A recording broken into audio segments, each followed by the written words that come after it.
Programme में आपको एक दफ़ा फिर खुश आमदीद कहेंगे। ब्रेक पे जाने से पहले गुफ्तगू का सिलसिला जारी था।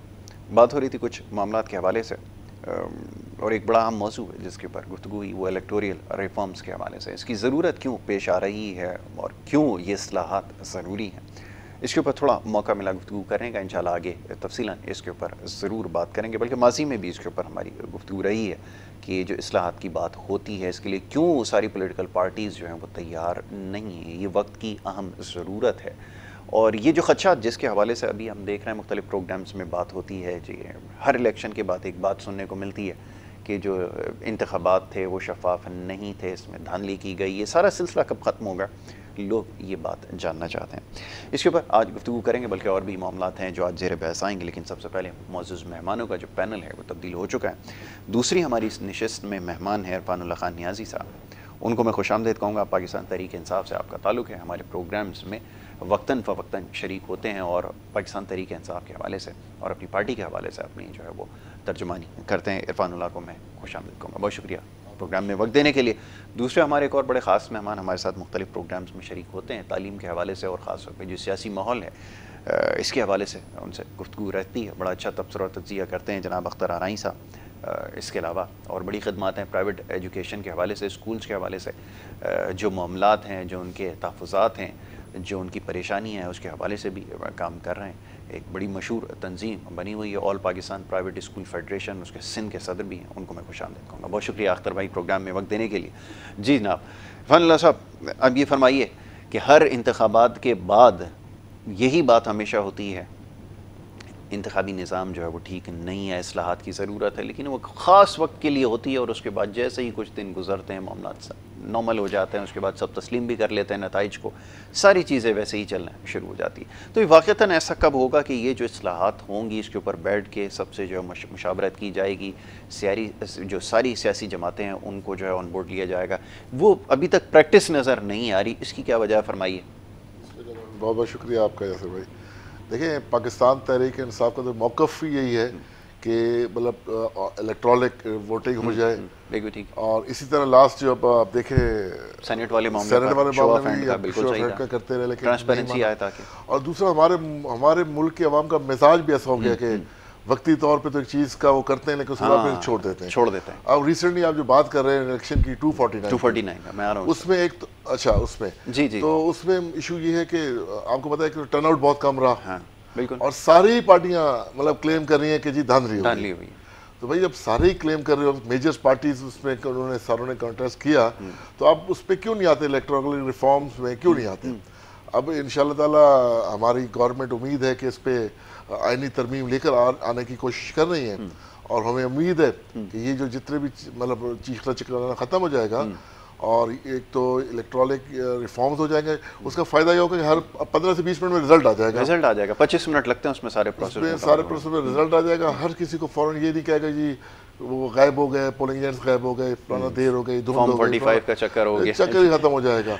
और साथ इंशाल्लाह ताला ओवरसीज पाकिस्तानीज को भी हम वोटिंग राइट्स मिलेंगे, वोटिंग राइट्स मिलेंगे। और इस पे हम बिल्कुल अब कोई मतलब कोशिश करेंगे कि कोई देर ना हो, फौरी तौर पर इस पे अमल दरामद किया जाए, वक्त की आम ज़रूरत है। जी अख्तर भाई फरमाइए, सुनने को की हद तक तो बड़ा अच्छा लगता है, सारी पॉलिटिकल पार्टीज़ क्लेम भी करती हैं, लेकिन ये क्या बात है कि अब जैसे ही इंतखाबात होते हैं उस वक्त ये सारा याद आता है कि ट्रांसपेरेंसी को किस तरह बहाल किया जाए, सब कुछ होता है। और जैसे भी कुछ देर पहले बात हुई कि जब इंतखाबात गुजर जाते हैं सारी चीज़ें नॉर्मल हो जाती हैं। तो ये क्या कौम का मिजाज है, ये तो बताइए कि हक में तो किसी के भी नहीं है। जितने भी पॉलिटिकल हमारे यहाँ पार्टीज़ हैं उनको तो ये सिस्टम जो प्रिवेलिंग आपके पास मौजूद है ये बेनिफिट करता है, इसको कैसे रिप्लेस करेंगे, ये तो मुमकिन नज़र नहीं आता।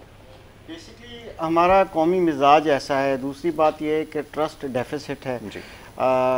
नो डाउट कि अगर इलेक्ट्रॉनिक या उसमें आईटी इन्वॉल्व हो जाए तो नताइज भी बड़ी जल्दी आ सकते हैं, बेहतरी आ सकती है, मगर वहाँ पर तस्वीर का दूसरा रुख देखना भी बहुत ज़रूरी है जी। क्योंकि जैसे कि आप एग्जांपल एक दूंगा, कॉमन मैन, हर बाइक चलाने वाला या हर कार चलाने वाला, गाड़ी चलाने वाला पेट्रोल पंप पे जाता है तो उसको डाउट होता है कि इलेक्ट्रॉनिक जब मीटर होता है, उसके अंदर वो पता नहीं क्या प्रोग्रामिंग होती है, वो ठक करके जो है ना वो 100 रुपए का पेट्रोल लिखा हुआ आता है और जाता है उसमें 80 रुपए का। अच्छा, अब यही इस तरह का जो ट्रस्ट डेफिसिट है वो जो हमारी कौम का मिजाज है, जो उसमें बड़ी आसानी से गड़बड़ेशन की जा सकती है, फिर तो ट्रांसपेरेंसी इंटरनेशनल के हाथ में दे दिया जाए या किसी थर्ड पार्टी के हाथ में दे दिया जाए, क्योंकि उसमें क्या स्क्रूटनी का तरीक़ेकार होगा, कैसे इलेक्ट्रॉनिक ऑडिट होगा, बहुत से मामलात हैं कि इस वजह से भी एक अपनी जगह पर तस्वीर का दूसरा रुख भी ठीक है। तो कम से कम मैनुअली बहुत सी चीज़ें चैलेंज तो हो जाती हैं, वो अवेलेबल तो होती हैं, रिकॉर्ड तो अवेलेबल, रिकाउंटिंग हो सकती है, बहुत कुछ हो सकता है। देखिए इलेक्ट्रॉनिक में भी जदीद तरीके हैं, मगर इशू ये आता है कि उसमें कौन सा ऐसा मैकेनिज्म बनाया जाए और रिलायबल भी हो, और हमारी कौम तो नहीं कहूँगा मैं, हमारे सियासतदान जो है उसको मोनोप्लेट ना कर सकें या उसको अपने हिसाब से प्रोग्राम ना कर सकें, वरना जो इक़्तिदार में हुकूमत होगी वो आराम से उसको बैठ के किसी रिमोट जगह से बैठ के उसको ठक ठक करके वो कर लेगी, कंट्रोल कर। तो इस तरह की चीज़ें हैं। बहरहाल वैसे हमारा मिजाज है, आपने देखा कि रेवेन्यू डिपार्टमेंट के अंदर कई सालों से, पिछले 20 सालों से वो चाह रहे थे कि इसको बड़ा अच्छे तरीके से रिकॉर्ड को कीप रखा जाए। फिर उसके बाद पिछले तकरीबन मेरा ख्याल है कोई 2000 परवेज़ मुशर्रफ साहब जब आए थे उस वक्त भी ये चीज़ चल रही थी, तो कामयाबी से उन्होंने पंजाब में जो है रेवेन्यू को किया, क्योंकि वहाँ पर पटवारी सिस्टम होता है, कहीं भी पूरे पाकिस्तान में पटवारियों की मर्जी है क्या कर दें कल को, तो वहाँ पर तस्वीर के दोनों रुख हैं। देखें रिजर्वेशंस हर जगह मौजूद है, ठीक है, इलेक्ट्रॉनिक में बड़े फ़ायदे भी हैं, बहुत सा डेटा जो है वो आ जाता है, जैसे कि कई बार आपके प्रोग्राम में बात हुई है कि हम डेटाबेस बनाने के उसमें नहीं है, फेवर में नहीं है। अगर डेटाबेस होगा और उसको एक्सेस होगा, डेटाबेस एक सबसे पहली रिक्वायरमेंट ही डेटाबेस है जी। अगर हमारा वोटर की लिस्ट जो है वो कंप्यूटराइज्ड हो जाए और हर बंदे को खुद एक्सेस हो कि वो खुद अपना CNIC नंबर डाले और वो डेटाबेस से चेक करे, तो जब वो 100% रिलायबल डेटाबेस होगा तब ये चीज़ें होंगी। यानी कि पहले फाउंडेशन बनेगी, फिर फर्स्ट फ्लोर बनेगी, फिर सेकंड फ्लोर बनेगी, तब जाके ये सारे मामलात होंगे। जब हम डेटाबेस को ही स्ट्रॉन्ग नहीं करेंगे तो हम किस तरह से फौरन है, तो एक्सेसिबल तो है ना कि काम तो हो सकता है, अगर इसको हो सकता है, काम हो सकता है। देखिए काम करने की असल पे सारा दारोमदार नीयत पर है, ट्रांसपेरेंसी आ जाएगी, सवाल तो सिर्फ नीयत पर है कि अगर वाकई चाहते हैं, जैसे मौजूदा हुकूमत अगर चाहती है, नो डाउट के वो इस तरह की जिद्दत पसंदी रखती है और वो चाहते हैं कि ये चीज़ होनी चाहिए, मगर कुछ सियासतदान नहीं चाहते, कुछ लॉबीज़ ऐसी हैं वो कहते हैं कि जाहिर है कि फिर इशूज़ होंगे। तो बहुत से मामलात हैं, इस पर इतना ज़्यादा मेरा ख्याल है अभी बात तब की जाए कि जब डेटाबेस को पहले स्ट्रॉन्ग बनाएंगे। जब अभी देखें अल्हम्दुलिल्लाह नादरा का जो डेटाबेस है काफ़ी हद तक जो है बेहतर हो गया है। एक ज़माना था कि वहाँ पर 4-4 CNIC लोग रखते थे और फैमिली रजिस्ट्रेशन के, अभी तक फैमिली रजिस्ट्रेशन शुरू नहीं हुई प्रॉपर तरीके से, फैमिली रजिस्ट्रेशन का कॉन्सेप्ट ही नहीं है लोगों के पास। बर्थ सर्टिफिकेट बनाते हैं लोग, 2-2 बना के बैठ जाते हैं, 4-4 बना के बैठ जाते हैं, तो ये नहीं होना चाहिए। प्रॉपरली जो फैमिली रजिस्ट्रेशन भी होनी चाहिए, वोटर का अंदराज भी प्रॉपरली इलेक्ट्रॉनिक उस पर होना चाहिए जो रिलायबल हो, ताकि जो है ये सारी चीज़ें। और दूसरा ये है कि हमारा जो स्मार्ट कार्ड है नादरा का, वो हर बंदे के पास होना चाहिए, ताकि जो है वो एक स्मार्ट कार्ड एक बहुत अच्छी पेशरफ्त है और गवर्नमेंट की और नादरा की हुकूमत की, तो चाहिए कि वो भी एक हर शख्स के पास स्मार्ट कार्ड होना बहुत ज़रूरी है। इस तरह की जब स्मार्ट चीज़ें सामने आ जाएंगी तो फिर बड़ी आसानी से वोटिंग का जो प्रोसेस है उसको भी इलेक्ट्रॉनिक किया जा सकता है और बहुत आराम से हर वोटर जो है अपना राय दे सकता है, चाहे वो पाकिस्तान में हो या पाकिस्तान से बाहर। लेकिन ये तो फिर प्रैक्टिस आफ्टर प्रैक्टिस ये चीज़ जो होती है ना इम्प्लीमेंट होती है। अगर आपको एक फ्रीक्वेंटली एक्सरसाइजेस इसकी करनी होंगी, आपके पास अच्छा मौका था, लेकिन अब क्या कहें, सुप्रीम कोर्ट इसके ऊपर एक्शन ले। अगर आप बल्दियाती इंतखाबात करवाते, आप इम्प्लीमेंट करके देख लेते, आपको नताइज मिल जाते और पता चल जाता नतीजा क्या निकलेगा, तो आगे लिए आपके लिए मामला आसान हो जाता। लेकिन वो क्योंकि सोच नहीं है कि बल्दियाती इंतखाब के हवाले से क्यों नहीं होता कि एक ऐसा सेट किया जाए प्रेसिडेंट कि जनाब इंतखाबात करवाए जाए और वहाँ पर इलेक्ट्रॉनिक रिफॉर्म्स की जो बात हो रही है, इलेक्टोरियल रिफॉर्म्स आए, इलेक्ट्रॉनिक वोटिंग सिस्टम आए, इंट्रोड्यूस करवाएं, कोशिश तो करें। लेकिन ये तो बात कोई करता नहीं है ना, खान साहब खुद इसके हवाले से कोई बात करते हैं ना, कोई खातिर खा दिलचस्पी नज़र आ रही है। क्यों इरफान भाई, फरमाइए। ऐसी कोई बात नहीं है, मतलब थोड़े प्रॉब्लम्स मुल्क में जो हालात, कोविड पिछले साल भी बात हुई, कोविड में लगे रहे, उस पर हम बल्दियाती इलेक्शन करा लें, तो बड़े प्रॉब्लम्स हैं। लेकिन देखिए कोशिश होनी चाहिए।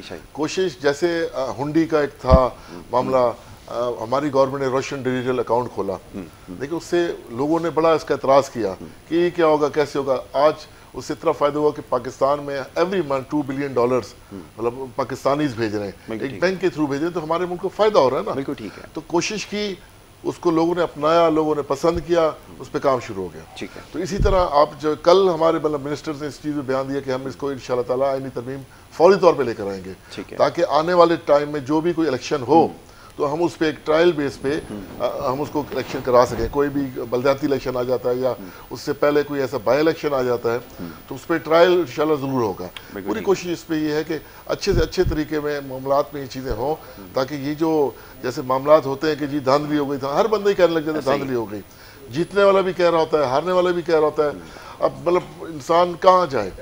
अब जैसे 249 है, एक पार्टी का वजूद ही नहीं था उस लिस्ट में, मतलब रेस में, और वो आके जीत जाती है, तो प्रॉब्लम्स और लोगों के सवालिया निशान तो आते हैं फिर।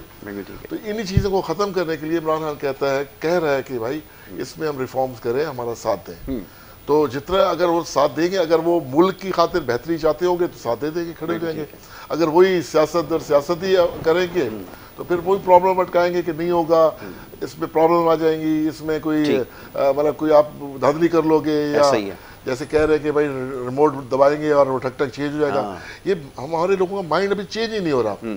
एक काम होना शुरू होता है, पहले ही उसकी नेगेटिविटी सोच लेते हैं यार इसमें गड़बड़ होगी। नहीं होता तो देखें ना, अमेरिका के अंदर इंतखाब हुए ना, जिस वक्त डोनाल्ड ट्रंप का जब इंतखाब हुआ था उस वक्त बड़ी ये बात हुई थी कि जनाब ऐसा सिलसिला हुआ है, कहीं से वोटिंग रशिया से कंट्रोल हुआ, और ऐसा आपको पता है, आपके इल्म में है ये सारी बातें। तो पूरी दुनिया में इस तरह के मामलात रहे हैं कि पड़ोसी मुल्क जो इधर है ना हिंदुस्तान, उसके अंदर भी ये बड़ी controversies every now and then आती हैं इलेक्शन के अंदर के, जब वहाँ पे वोटिंग होती है तो यही मसला होता है कि जनाब इसको मैनिपुलेट कर लिया गया है, कहीं से सिस्टम को हैक करके तो वोट जो है वो बढ़ा लिए गए। तो ये सारे अंदेशे वो बिल्कुल ठीक है, लेकिन हम लोग इतने उन्होंने तो खतरे की निशानदेही की है ना। हम अभी पाकिस्तान आईटी में इतने एक्सपर्ट नहीं हुए कि ये चीज़ें कर लें। मैं ये अख्तर भाई से भी ज़रा पूछूँ ना जी, आईटी का जो सिलसिला था, ये खान साहब की गवर्नमेंट को पहली गवर्नमेंट थी जिसने कोई वेब पोर्टल बना दिया, आप हर चीज़ जो है आपके एक्सेस में हो गई, लेकिन नतीजा क्या रहा ये तो फरमाइए कि ज़रा। वो जो वज़ीर आज़म के पास शिकायतें थी, अगले दिन वज़ीर आज़म खुद कह रहे थे कि जी उसके ऊपर तो कुछ होता नहीं है, कोई एक्शन ही नहीं लेता।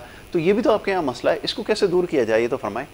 देखिए, बुनियादी तौर पे ये तमाम काम जो होते हैं ना, वो बुनियाद से शुरू होते हैं, रूट से स्टार्ट होते हैं। जब तक हम रूट्स को ठीक नहीं करेंगे, फॉर एग्जांपल अब देखें इमरान खान साहब माशाल्लाह एक बड़े ब्राइट जहन रखने वाले, बड़ी अच्छी मोटिवेशनल स्पीच करते हुए आए हैं और बड़े लंबे लंबे प्रोग्राम करके जो है वो कौम को मोटिवेट किया, और उसके बाद वो आए इक़्तिदार में। तो एजुकेशन की बड़ी बात की उन्होंने। अपने गवर्नमेंट सिस्टम के अंदर क्या आईटी लेकर आए, क्या क्लासरूम में आईटी लेकर आए, क्या वो नई नस्ल जिसके लिए नया पाकिस्तान बनाने जा रहे थे, क्या नई नस्ल के लिए वो आईटी की रिसोर्सेज प्रोवाइड की, उसको ट्रेनिंग दी, जो कि वक्त की ज़रूरत है। अचानक अगर कोविड आ गया तो इस वक्त पाकिस्तान क्या इस बात को, यानी कि वो बुनियादी तालीम का हक हो बैठा। यानी वो कौन सा गवर्नमेंट स्कूल है जिसको उन्होंने बता दीजिए कि 10% स्कूल पाकिस्तान के जो है हमारी मौजूदा गवर्नमेंट ने जो है फेडरल गवर्नमेंट ने आईटी का वहाँ पर अरेंजमेंट कर दिया, या फेडरल गवर्नमेंट्स ने, सूबाई गवर्नमेंट्स ने क्या किया। तो जब बुनियादी तब्दीलियाँ नहीं लेकर आएंगे, कौम का मिजाज कैसे बदलेगा, वो कैसे आईटी स्मार्ट होंगे, वो किस तरह से आईटी का यूज़ करेंगे। नेगेटिव साइड पर तो आईटी इंटरटेनमेंट के यूज़ हो रही है, ब्ला ब्ला ब्ला, पता नहीं किस चीज़ के लिए यूज़ हो रही है, तो वहाँ पर तो कोई कंट्रोल नहीं है। आप देखें कि पिछले दिनों में इतनी ज़्यादा गेमिंग सॉफ्टवेयर्स जो हैं वो चल पड़े हैं, तो क्या हमारे मोहतरम प्राइम मिनिस्टर साहब या ये ऐसी पॉलिसीज़ नहीं बना सकते थे, ऐसा एक ढांचा नहीं खड़ा कर सकते थे जो आने वाली नए पाकिस्तान की नई जनरेशन है, न्यू जनरेशन जो है वो कल को जो कदम रखेगी वही इसकी फेवर में आ जाए, इलेक्ट्रॉनिक वोट की या जो भी आईटी की तब्दीली है। तो हमें ग्रूम अप करना पड़ेगा, ब्रॉडअप करना पड़ेगा, पाकिस्तान को ब्रॉडअप करना पड़ेगा, नेशन नई नस्ल को ब्रॉडअप करना पड़ेगा। जब हमारे हुक्मरान पॉलिसी मेकिंग में इतनी लैकिंग रखते हैं, सिर्फ इंतखाबी नारे लगाते हैं और वो ग्राउंड रियलिटी कुछ नहीं करते, जी एक इंतखाब कर दिया, ठीक है ना।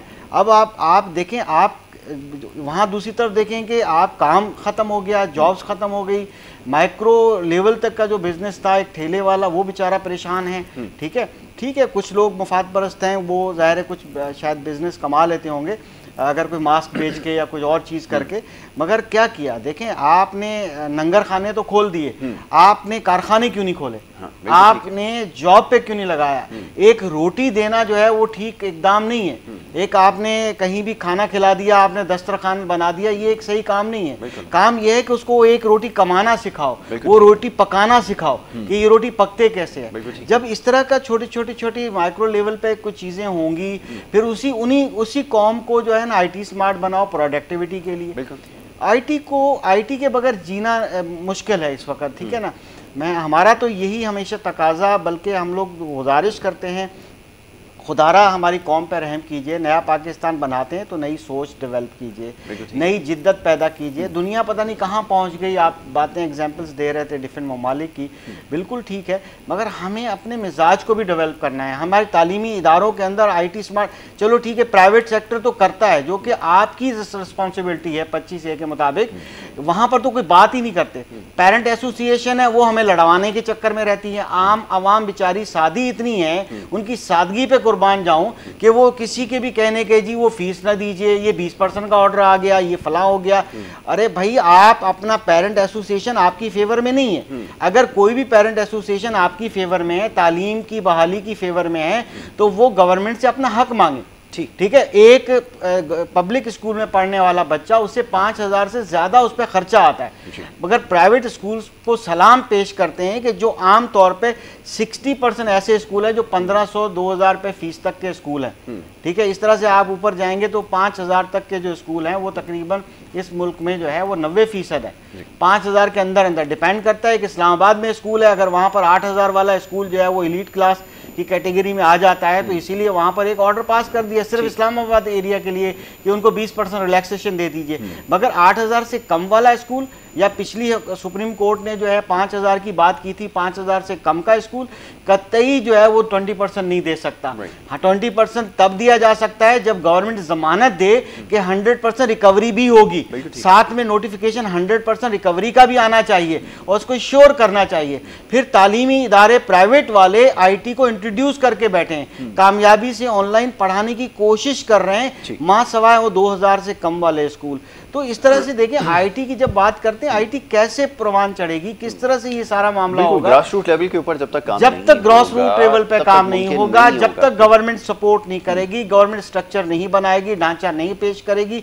आपने प्राइवेट स्कूलों को चलो डिवाइसेज ही दे दीजिए, ठीक है, आप कुछ सस्ती सी आप टैक्स फ्री डिवाइसेज दे दीजिए, हम 50% कॉस्ट पे करने को तैयार हैं, हमें लैपटॉप 50% पे दे दीजिए, ठीक है, हमें स्टूडेंट पैकेज IT के दे दीजिए। आप देखिए यहाँ आके बंद करके बैठिए कि जी आप सोशल मीडिया फ्री है पैकेजेस के अंदर, वो भी कितने स्मार्ट हैं। ठीक है, उन्होंने क्या किया जी, आपकी YouTube फ्री है जी, ठीक है, उन्होंने इंटरनेट वैसे फ्री नहीं दिया, सिम के साथ उन्होंने फिर मैं किसी का नाम लूं कि जी चलो ले लेता हूं, फेसबुक फ्री है जी, ठीक है जी, वो पैकेज में, यानी कि वहां पर वो वाईफाई तालीमी मैदान में इस्तेमाल नहीं कर सकता, यानी वो एंटरटेनमेंट में इस्तेमाल कर सकता है। यानी कि कितनी सोची समझी स्मार्ट प्लानिंग है उन लोगों की, हमारे बच्चों को गड्ढे में फेंकने की, हमारे बच्चों के टाइम वेस्ट करने की। आजकल गेम का पब्लिसिटी इलेक्ट्रॉनिक मीडिया पे आ रही है, यानी कि घर में बच्चे बैठे, उनका दिल नहीं करता, वो गेमें खेल रहे हैं।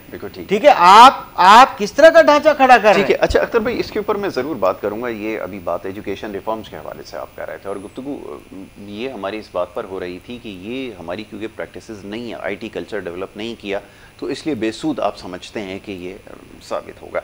जी ना, अब सारी की सारी जिम्मेदारी तो कोरोना के ऊपर नहीं डाली जा सकती। अब तो लोग भी ये सवाल करते हैं कि चलें आपने एजुकेशन सिस्टम और ये जो अभी जो कुछ हुआ है, आप कह सकते हैं कि कोरोना की वजह से हुआ, लेकिन महंगाई का जिम्मेदार कौन है? जिसकी हर किसी की सरजनिश हो रही है। खान साहब तो उस दिन भी निकल जाते हैं दौरा करने, जिस दिन मार्केट बंद होती है। सारी की सारी जिम्मेदारी इमरान खान पे भी नहीं डाली जा सकती। फिर अब जो है स्कूलों की बात कर रहे हैं, मैं बहुत से प्राइवेट स्कूल ऐसे देखे मैंने कि जहाँ इंग्लिश मीडियम तो कहते हैं वो, लेकिन इंग्लिश की क्लास भी उर्दू में ले रहे होते हैं। इतनी ज्यादती करते हैं वो बच्चों के, मतलब मैट्रिक पास उन्होंने मतलब टीचर्स रखे हुए हैं और बस सिर्फ पैसा कमाना है और कोई वो नहीं है। DHA के बहुत सारे स्कूल ऐसे, मेरे बच्चे वहाँ पढ़े, मैं लिटरली उनसे लड़ता रहा कि अगर वहाँ मैं अपनी वाइफ को भेज रहा हूँ तो टीचर उससे अंग्रेजी में शुरू हो जाएगी।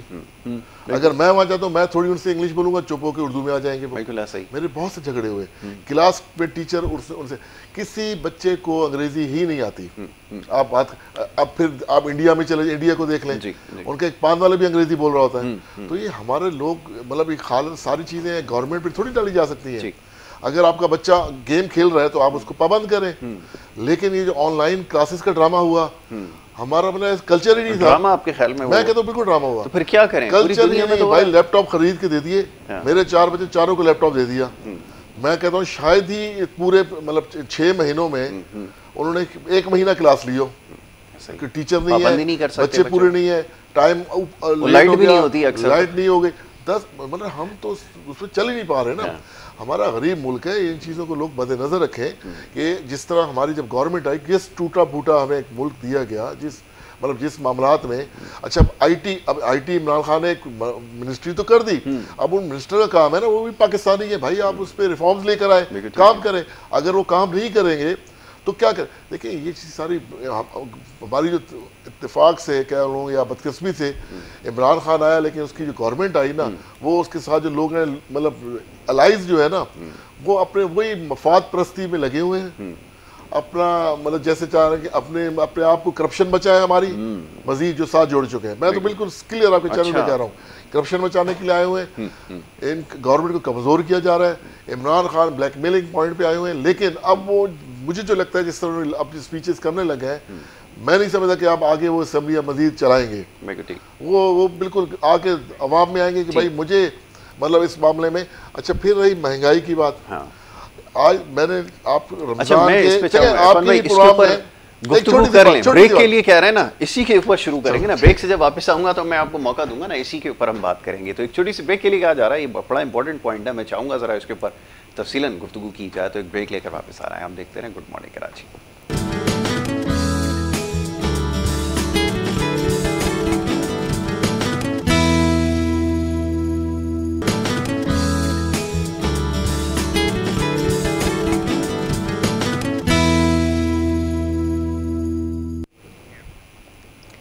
प्रोग्राम में आपको एक दफ़ा फिर खुशामदीद कहेंगे। ब्रेक पे जाने से पहले गुफ्तगू जारी थी, बात हो रही थी कुछ इलेक्टोरियल रिफॉर्म्स के हवाले से और एजुकेशन सिस्टम के हवाले से कुछ बात हुई हैं, कुछ तहफ़्फ़ुज़ात हैं। हमारे अख्तर आराई भाई यहाँ पे तशरीफ़ फरमाए हैं, वो कुछ कहना चाहते हैं। लेकिन उससे पहले अख्तर भाई, मैं क्योंकि इरफान भाई को एक पॉइंट पर मैं ले आया था, महंगाई के हवाले से ही बात हो जाए, फिर मैं वहाँ पे इंशाल्लाह करेंगे। मैं चाहूँगा न्याजी भाई हमारे बहुत मोहतरम हैं और बहुत सादा दिल और बहुत अच्छी बात की है इन्होंने, और सच मुंह से निकला। देखें, एक तरफ इन्होंने ये चीज़ कही कि मैट्रिक पास और सो कॉल्ड एजुकेशन सिस्टम, देखें आप 25 एक ही तो बात करते ही नहीं है, ठीक है ना। सूबाई हुकूमतों को ये याद दिलाते हैं, ना अपनी पंजाब की सूबाई हुकूमत को ये कहते हैं, ना सिंध की हुकूमत को कह सकते हैं, आप कह नहीं सकते। तो मैट्रिक पास भी अगर पीटीसी कर लेता है तो वो ट्रेन टीचर कहलाता है, पढ़ा सकता है, आप ही के मुल्क का लॉ है जी। और इंटरमीडिएट जो होता है वो सीटी करके पढ़ा सकता है, वो ट्रेन टीचर कहलाता है, अनट्रेन नहीं कहलाता। उसने पीएचडी की क्लासेस नहीं लेनी, छोड़ दें। न्याई साहब ने कहा कि जी क्या स्टैंडर्ड है उनका, शुक्र अल्हम्दुलिल्लाह ये प्राइवेट सेक्टर ही है कि इस वक्त चाहे वो matric pass, inter pass, train teachers जो है वो 1500 फीस लेने वाले, 1000 लेने वाले आपके साइंटिस्ट पैदा कर रहे हैं, आपके रिसर्चर्स पैदा कर रहे हैं, क्रिटिकल थिंकिंग हो रही है, बच्चा सोचता है, कम से कम पब्लिक स्कूल से तो बेहतर है। दूसरी तरफ सर ने ये कहा कि इनके बच्चे डिफेंस में कहीं पढ़ते हैं, फिर उन्होंने ये जिक्र किया, मैंने जिक्र पढ़ते नहीं, अच्छी बात है, अच्छी बात है। आपने अपनी बातों का जवाब खुद दिया था, बड़े ही अच्छे तरीके से दिया था। स्कूल में बहुत हैवी फीस ले रहे हैं, लेकिन अंग्रेजी क्लास उर्दू में हो रही है। देखिए लैपटॉप दिया, लैपटॉप न्याजी साहब मुझे एक जुमला कहने दीजिए, मैं बंद करता हूँ। आपने कहा उन्होंने लैपटॉप दिया पढ़ने के लिए, फिर हमारे बच्चे जो है वो घर में नहीं पढ़ रहे हैं। इसका मकसद है कि जो आपने पेरेंट्स की जिम्मेदारी ठहराई, तो आपने खुद एक्सपीरियंस किया कि बीइंग अ पेरेंट आप जो है अपने बच्चे को, जो कि प्राइवेट स्कूल ने उनको लैपटॉप दे दिए, आप उनको पाबंद नहीं कर पा रहे हैं। इसका मतलब है पेरेंट्स भी बेबस है। तो बात है एनवायरनमेंट की, everything going on environment. Environment में जो बड़ी रिमोट कंट्रोल करने वाली ताकतें हैं, वो उस एनवायरनमेंट में कुछ ऐसी चीज़ें डालती रहती हैं, ऐसी ऐसी पॉलिसीज बनाती रहती हैं कि हमारा बच्चा हमसे, हमारे काबू में नहीं है। माँ बाप आपके कंट्रोल में नहीं है। आप जैसे न्यारी साहब ने फरमाया, बहुत अच्छी बात की, ये ग्राउंड रियलिटी है, इन्होंने सच बोला। तो ये हमारा नहीं, ये हर एक गरीब और अमीर बच्चे के वालिदैन का मसला है। तो लिहाजा हमें मिलकर कोशिश करनी चाहिए, चाहे वो फेडरल गवर्नमेंट हो, सूबाई हुकूमतें हो, वालिदैन हो, मगर कुछ ऐसी so called parent association, student association बनी हुई हैं, जो स्टूडेंट एसोसिएशन जनाब कोर्ट तक पहुंच गई कि एग्जाम नहीं होने चाहिए। ठीक है, अब ये क्या बात हुई कि आप विदाउट एग्जाम आप चाहते हैं डिग्री ज़्यादा हो जाएं आप। फिर इस तरह से अगर आप देखें कुछ पेरेंट्स की जी फीस नहीं लेनी चाहिए, ये नहीं होना चाहिए। भाई आप गवर्नमेंट पे प्रेशर डालें ना, अगर आप इतने ही खैरख्वाह हैं वालिदैन के, तो आप सूबाई हुकूमत से अपना हक मांगिए। All Pakistan private school federation Kashif Mirza रो थक गए हैं कि 2.5 करोड़ पहले ही बच्चा आउट ऑफ स्कूल था, जो 5 करोड़ जा रहा था उसमें भी 1 करोड़ 40 लाख बच्चा आउट ऑफ स्कूल हो गया है। थर्ड वेव के अंदर मोस्टली जो है इस वक्त 60% बच्चा स्कूल आ रहा था, 40% बच्चा घर पे बैठा हुआ था। पूरे पाकिस्तान की जो बच्चा है जो स्कूल जाने तक, कॉलेज जाने तक, अब जब ये थर्ड वेव का इतना बड़ा तालीमी नुकसान होने जा रहा है, तो मैं चाहूँगा कि न्यारी साहब जो बातें सच्ची कर रहे हैं इस तरह से फरमाएं ताकि हमें भी पता चले। दूसरी बात आपने इसकी महंगाई की बात की, इंशाल्लाह उस पर ही बात होगी। ठीक है, महंगाई के हवाले से। अच्छा, सबसे पहले एजुकेशन जब चल ही रहा है तो चल रहा है। देखिए एनटीएस का मामला सबसे पहले उठाने वाला कौन? हमारी गवर्नमेंट थी। केपीके में उन्होंने कहा कि तमाम टीचर्स एनटीएस टेस्ट दें, उसके बाद पढ़ाने जाए। अपनी ही गवर्नमेंट के खिलाफ हमारे लोग खिलाफ हो गए, लेकिन उस पर कंप्रोमाइज नहीं हुआ। इसी तरह सिंध पे जब आए, पंजाब में हुआ कुछ हद तक। केपीके में जब वालिदैन को समझ आई तो अच्छी बात है कि एक टीचर मतलब इम्तिहान दे के आए ना कि हमारे बच्चे को पढ़ा रहा है। वहाँ 18वीं तरमीम आई, सिंध ने कहा नहीं ये हम नहीं करने देंगे। तो बहुत से मामलात ऐसे भी चल रहे हैं, ये जो 18वीं तरमीम के मामले में रुकावटें आ जाती हैं। हमारी मतलब उसमें कोई ऐसी वो नहीं है कि हमारी गवर्नमेंट नहीं चाहती कि अच्छाई आए, लोगों में बेहतरी आए, हमारा मुल्क तरक्की करे। हम कोशिश करते हैं, लेकिन आगे जो लोगों का मिजाज ऐसा नहीं है। तो जहाँ अच्छा महंगाई पे आ जाते हैं। आप ही के प्रोग्राम में मैंने रमज़ान से पहले मैं शायद आया था और आपको कहा था इस बार इंशाल्लाह ताला आपकी महंगाई दूसरे मतलब रमज़ानों से कम होगी। कल ही मेरी वाइफ मुझे कह रही थी, यकीन करें कि फ्रूट इस बार सस्ता आ रहा है। सस्ता आ रहा है, मैं हकीकतन कह रहा हूँ। कहाँ से खरीद रही हैं आपने? नहीं, आप जहाँ से भी खरीद रहे हैं इसको छोड़े आप उसको छोड़े। आप खरबूजे का रेट देख रहे हैं 40-50 रुपए किलो, लास्ट पिछले रमजान में 100 रुपए किलो था। मैं ब्रेक ले लेता हूँ, अभी चलते हैं जाके खरीद लेते हैं। मैं आपको बता रहा हूँ देखी पूरे अच्छा तरबूज आपका देखें 40-50 रुपए किलो जगह जगह मिल रहा है। इसी तरह मतलब मामला देखें, वो चीज़ नहीं है। मैं कायल हूँ इस चीज़ का। मैं बड़े बड़े फैक्शन फिगर नहीं देता। जो घर की खवातीन जो खरीदारी करती हैं वो सबसे ज़्यादा बेहतर जानती हैं। लेकिन ये भाभी जो है ना, वो किसी ऐसी जगह से ले आई हैं जहाँ नहीं हमारे वो आते हैं ना जो बेचने वाले। मैं ये दूसरी बात एक आपको कहूँ कि हमारे बहुत से जो सोशल मीडिया का दौर है, बहुत से लोग मंडियों में गए, उन्होंने मतलब अपने वो रिकॉर्ड की और उस पर सोशल मीडिया पे डाली। वहाँ के रेट और यहाँ के रेटों में कितना जमीन आसान। अच्छा, एक चीज़ कता कलामी की बात, ये भी तो देखिए ना, मसला ये भी है कि देखें लोगों की कुव्वत खरीद ना पहले के मुकाबले में बहुत ज़्यादा मुतासिर हुई है। पहले तो ये होता था कि 10 रुपये या 20 रुपये अगर बढ़ भी जाते थे तो लोग कहते थे कि चलो ये डिमांड फैक्टर है कि अगर इस वक्त महंगाई अगर हो रही है रमज़ान में तो क्योंकि डिमांड ज़्यादा आ जाती है इसलिए महंगा हो जाता है। लोगों ने क्विट कर दिया, तर्क कर दिया। आप दस्तरखानों पे जाकर देखें, वो जो फल और फ्रूट जो रमज़ानों में हुआ करते थे वो नहीं है। जो 170 रुपये केला, मैं आपको बता रहा हूँ ना, अब बात ये है कि आप एक आम आदमी से पूछिए, 170 रुपये केला अब लोगों की खरीद से बाहर हो गया। गरीब आदमी तो छोड़िए, जो मिडिल क्लास तबका उसकी पहुंच से बाहर निकल गया। मैं नहीं कह रहा कि पीटीआई की जिम्मेदारी है, मैं आपको एक फैक्ट बता रहा हूं कि ये जो इकोनॉमिक थ्योरी है वो हमारी आवाम की जिम्मेदारी है। हमारी आवाम चाहती ही नहीं है। हम अभी तक वही जखीरा अंदोजी, वही करप्शन। अभी तो मैंने कहा कि हमारी एलाइज बहुत सारे हमारे ऐसे आए हुए हैं कि जो अपनी करप्शन बचा रहे हैं, सिर्फ अपनी करप्शन बचा रहे हैं। कहीं पे नहीं चाहती टैक्स देना, पूरी दुनिया का मैं आपको बता रहा हूँ, कोई शख्स दुनिया का टैक्स देना नहीं चाहता। ये तो हुकूमतें इस तरह की कानून साजी करती हैं कि पाबंद किया जाता है। अमेरिका में अगर आप किसी आम शहरी से पूछें, वो खुशी खुशी टैक्स थोड़ी देता है, लेकिन क्योंकि एक निज़ाम ऐसा वज़ा किया जाता है कि उसको टैक्स देने पर मजबूर किया जाता है। हमने वो निज़ाम वज़ा ही नहीं किया। आपने ज़ख़ीरा अंदोज़ी की, एक आम आदमी क्या करे? ये तो आपके दाएं बाएं बैठे हैं निज़ाम। हम देखिए, हम कहते हैं कि एक बंदा 50,000 से ज़्यादा की शॉपिंग करते तो अपना NIC थे। दुकान वाले भी कहते हैं यार चुप ले लो, मैं कोई तरीका निकाल लूँगा। वो 25-25 हज़ार की इनवाइस बना देते हैं।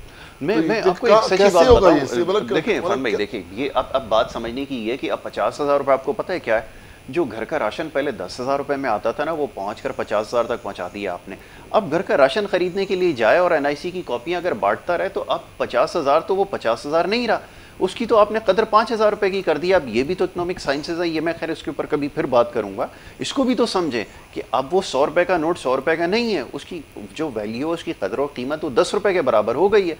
तो अब इसमें क्या करेंगे? 50,000 तो कोई इतनी बड़ी रकम नहीं है। तो कहाँ का इंसान जो है वो अब शनाख्ती कार्ड की कॉपियां जो वो बढ़ता फिरेगा और फिर उसके लिए वजाहतें पेश करता रहेगा कि जी मैंने 50,000 की खरीदारी की है। टैक्स नेटवर्क में तो इंसान आए ना, टैक्स नेटवर्क में आ ही नहीं रहे ना। कोशिश देखें, जब तक टैक्स नहीं देंगे दुनिया में लोग हमारे ही पाकिस्तानी 100% दुरुस्त है, मैं इत्तेफाक करता हूँ आपकी बात से, लेकिन वो सिस्टम कहाँ वजह किया गया? आपने लाकर वो बिठाया, वो एक थे एक्सपर्ट, आपने कुछ चैंपियन थे और टैक्सेशन के, उनको लाकर आपने बैठा दिया। वो सारी जिंदगी लोग चोरियां करना सिखाते रहे, आपने FBR का चेयरमैन बना दिया। नतीजा क्या निकला? सिफर। तो वो जो वो चाह रहे थे वो नहीं होने दिया, नहीं अवाम ने भी नहीं होने दिया ना। वो क्या करें? वो एक देखिए, इमरान खान अकेला तो नहीं लड़ सकता सबके साथ। वो कोशिश किए जा रहे हैं ना, हम अपनी गवर्नमेंट की कोशिश कर रहे हैं कि मामला ठीक हो, लेकिन जब अवाम ही नहीं चाह रही, अवाम का मिजाज ऐसा बना हुआ है कि अब आज देखें, फिर वही आप आ गए। अभी आपने कहा कि जी वो एक वजारत और मांग रहे हैं, कराची वाले। अब भाई क्यों मांग रहे हैं? आपके 6 लोग हैं, आप ब्लैकमेलिंग में वजारतें लेते जाए, काम कुछ ना करें। आपके पास जो पहले की वजारतें, तो फिर आप भी समझते ना, ये तो खैर सियासत नाम ही ब्लैकमेलिंग हो गई ना। सियासत बराए खिदमत थोड़ी है, सियासत बराए इख्तिदार है, सियासत बराए पावर है। तो भाई इमरान खान ने, मैं तभी तो कहता आ रहा है कि भाई मैं इनको, मेरी गवर्नमेंट चली जाए, मैं NRO नहीं दूंगा, वो छोड़ूंगा नहीं। वो तो इस मामले में किसी कॉम्प्रोमाइज ही नहीं है। उनके करीबी साथी थे जहांगीर तरीन, आज वो पेशियां भुगत रहे हैं ना, मतलब अदालतों में जा रहे हैं, उनकी FIR कटी हुई है। उनके करीबी साथी, उनके दोस्त थे, और मतलब यूँ समझे कि हमारी पार्टी भी उन्होंने बहुत हद तक चलाई, तो आज वो पेशियां भुगत रहे हैं। अगर इमरान खान को जो चीज़ करप्शन का पता चल रहा है वो उसको बर्दाश्त ही नहीं करते। उनका शुरू से मिजाज ऐसे है, लेकिन अगर एक चीज़ छुपाई जाए उसके साथ कि उनको ये सब अच्छा हो रहा है, उनको ना बताया जाए, उसके हद तक उनको नहीं पता चलता, तो वो भी कसूरवार है कि पता तो खैर उनको नहीं चलता, वो तो उन्होंने खुद कहा टीवी से पता चलता है कि डॉलर बढ़ जाता है। तो इसी तरह सर माशाल्लाह इमरान खान साहब बहुत इंतहाई अच्छे आदमी हैं, मैं समझता हूँ उनकी सोच बड़ी अच्छी है।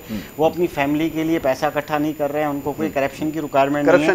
मगर जब ये इलेक्टेबल लिए ना, उन्होंने इलेक्टेबल ले लिए, वही लोग जो उस तरफ थे, अब आप उसको क्या कहें, लोटा कहें या कोई और लफ्ज़ कहें, वही जब इन्होंने ले लिए, इलेक्ट तब हुए जब ये हुकूमत तब बना पाए, और वही बना पाए, और फिर वही जाहिर है कि उनको यूज भी कर रहे हैं पॉलिटिकल प्रैक्टिसेस। एग्जैक्टली। मगर रिसेंटली उन्होंने यही कहा ना, अभी स्पीच जो की उन्होंने यही कहा कि मुझसे गलतियां हुई हैं, मैं सोच रहा हूँ कि मैंने टिकट गलत दी है, मैं सोच रहा हूँ कि मैंने वजारतें गलत दी हुई हैं। बिल्कुल सही फरमाया। तो वो कह रहे हैं, वो देखिए वो इसमें से निकलना चाह रहे हैं। 249 में भी टिकट गलत दिया था, 249 में 100, मैं तो देखें 250। फिर हमारा मिजाज ऐसा बना हुआ है, मैं अमजद आफरीदी की इसलिए फेवर करूंगा। एक बेहतरीन वर्कर था, शुरू दिन से इमरान खान के साथ था, पूरी कराची का वर्कर उसके साथ खड़ा हो गया।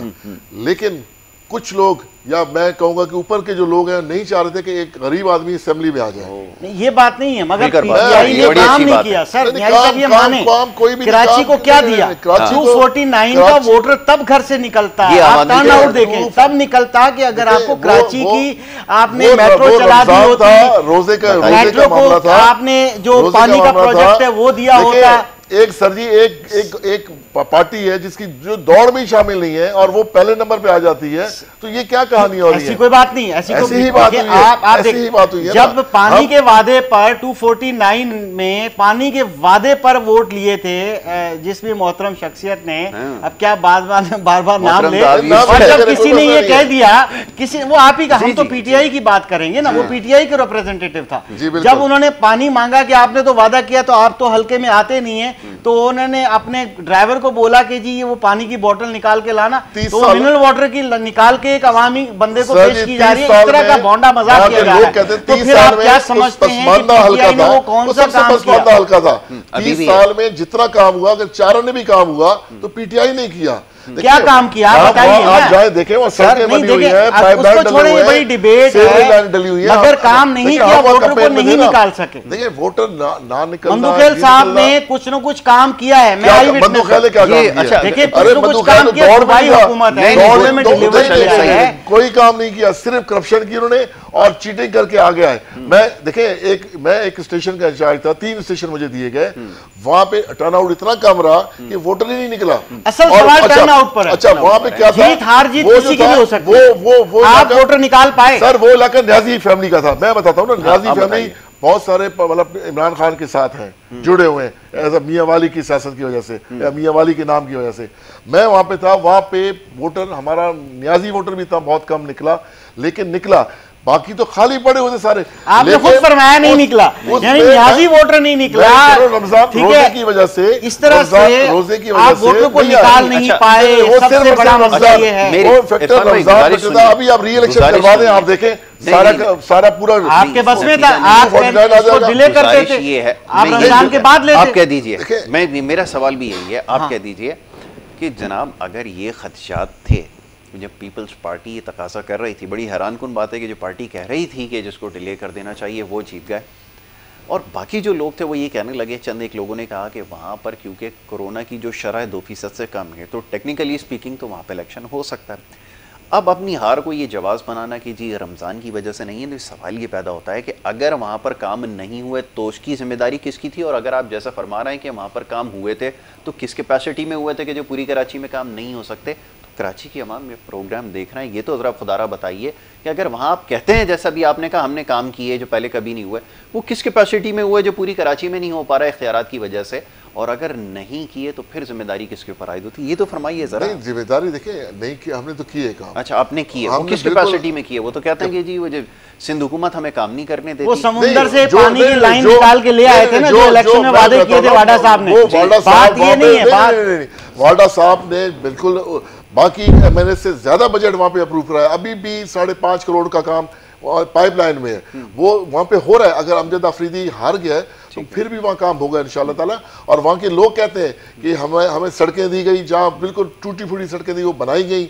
हमारा PS 116 था, वहाँ आप देखें। अच्छा, ये तो इल्ज़ाम भी लग रहा था दूसरे दिन कि वो कहने लगे कि ये जो सड़कें वगैरह बनी है इलेक्शन से 2 या 3 दिन पहले पीपल्स पार्टी वालों ने बनवा दी ताकि जो है वो एक पॉलिटिकल गिमिक था, वो सड़कें बना के वोट हासिल कर लें। ये तो इल्ज़ाम पीपल्स पार्टी के ऊपर लगाया जा रहा था, उसका क्रेडिट आप कैसे ले रहे हैं कि हमने सड़क बनाई? ये जो कुछ काम उन्होंने कराए हैं इलेक्शन से, हालांकि नहीं करा सकते लेकिन उन्होंने भी फिर भी करवाए। तभी तो कह रहा हूँ उनका गठजोड़ था ना, गठजोड़ था अपना इलेक्शन कमीशन के साथ, पुलिस के साथ मिल के। मैं आपको एक स्टेशन का मिसाल दे रहा हूँ, वहाँ 192 वोट इनके निकला पीपल्स पार्टी के। हम तो हैरान रह गए कि ये कैसे हो गया। फॉर्म 45 उन्होंने दिए नहीं, हमें बिल्कुल नहीं दिए। हम चीखते रह गए। सुबह 11 बजे उन्होंने क्या किया, पोलिंग स्टेशन के नंबर ही नहीं डाले। अच्छा, इलेक्शन के भी एक नंबर डाला हुआ के अंदर जो इंतखाब हुआ था उसके अंदर भी मोरलेस यही सिचुएशन थी कि जिसकी अभी आप निशानदेही कर रहे हैं कि फॉर्म 45 नहीं दिया गया और लोग उसके इंतजार में रहे, उसके बाद जो नताइज आए तो फिर बाद में उसको लोगों ने तस्लीम किया। तो ये तो स्कैनिंग होती है ना सर, स्कैनिंग होती है, वो फॉर्म 45 उसमें टाइम लगता है। देखें आप कितने पोलिंग स्टेशन थे, टोटल का लफ्ज नहीं होता, आपके वोट लिखे होते हैं, इनके हाथ में होता है, टोटल होता है, सब होता है, उसका एक प्रोसेस है, इट टेक्स टाइम। फॉर्म के नीचे सर टोटल लिखा ही नहीं होता। फॉर्म अगर मेरे पास व्हाट्सएप में मौजूद है, आप देखें उसमें टाइम लगता है, स्कैनिंग होती है, टोटल होता है, सब बड़े गिमिक्स हुए। एक पार्टी आपकी दौड़ में ही नहीं है इलेक्शन का और वो पहले पे आ जाती है और टर्नआउट भी कम है। तो ये तो आपके ख्याल में कितने वोट ऐसे कम हो गए होंगे? क्योंकि अगर ये बात मिफ्ता इस्माइल करते हैं तो चलें समझ में आती है कि बहुत थोड़ा फ़र्क है कि वो रिकाउंटिंग की डिमांड करते हैं। यहाँ तो मामला बहुत आगे निकल गया है कि वो बहुत पीछे हैं, वो आखिरी 2 नंबरों के लिए जो है वो लड़ाई हो रही थी। तो कितना आपके ख्याल में अगर वोट कम भी हो गए तो कितने हुए होंगे? भाई मैं ये समझता हूँ कि वोटर था ही पीटीआई का, जो कम निकला पीटीआई का वोटर निकला। और वो ले कैसे गए को चले आदि ये तो अभी देखें आज हमारे मिफ्ता ने करवा दी और आदि वो मंदुखेल ने करवा दी। 4 तारीख है वहाँ हेयरिंग हो रही है इस्लामाबाद में इसी केस के मुतालिक इलेक्शन कमीशन में। हमारे अमजद अफरीदी भी गए हुए हैं, ठीक है। मैं आपको कह रहा हूँ कि अमजद अफरीदी एक ग्रास रूट का वर्कर था। नहीं, उसमें कोई दो राय नहीं है, बिल्कुल एक प्लान की तरह उसको मैं यही कह रहा हूँ कि प्लानिंग की तरह उसको हिराया गया, नहीं आने दिया आगे। अच्छा, वो जीता हुआ कैंडिडेट था, आम लोग उसके साथ थे, इलाके का वही लोकल इलाके ही का था। आज आपको लोग क्यों नहीं निकले? बंदूकैल अभी नजर ही नहीं आएगा वहाँ लोगों को, लोग फिर वही पीट रहे होंगे।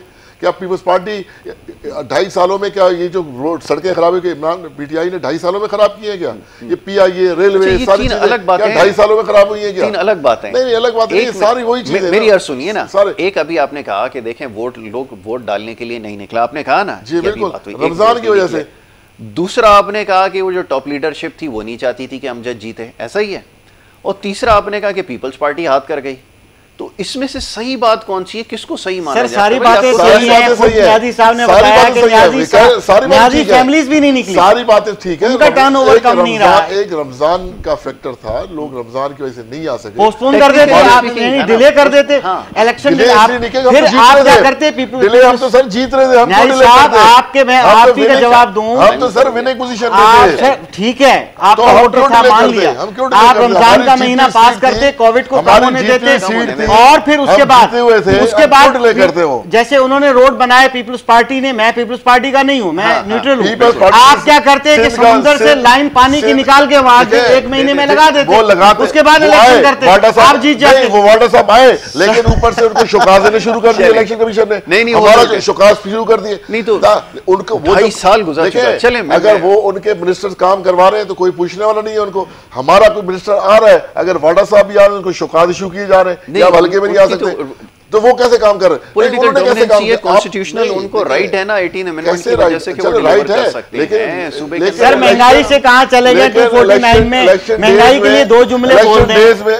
आप बताइए, आपने फ्रूट्स की बात की, बहुत अच्छी बात की, यार दिल के बड़े अच्छे, यासिर भाई दिल के बड़े अच्छे, बात सच करते हैं, मैं भाई हूँ। अच्छा, आप मुझे बताइए, अभी आप जो सियालकोट का वाकया हुआ, पीपल्स आपकी पीटीआई की जो वहां पर मिनिस्टर है, तो अच्छा हुआ ना। मैं एक मिनट, आप मुझे बताइए कि वो ब्यूरोक्रेसी जो, मैं तो सच्ची बात है मेरा किसी पार्टी से ताल्लुक नहीं है, मैं एक अवामी बंदा हूं, मैं अवाम में बैठता उठता हूं, मुझे सियासत में ना आना है ना कोई बात है, मैं एजुकेशनिस्ट हूं।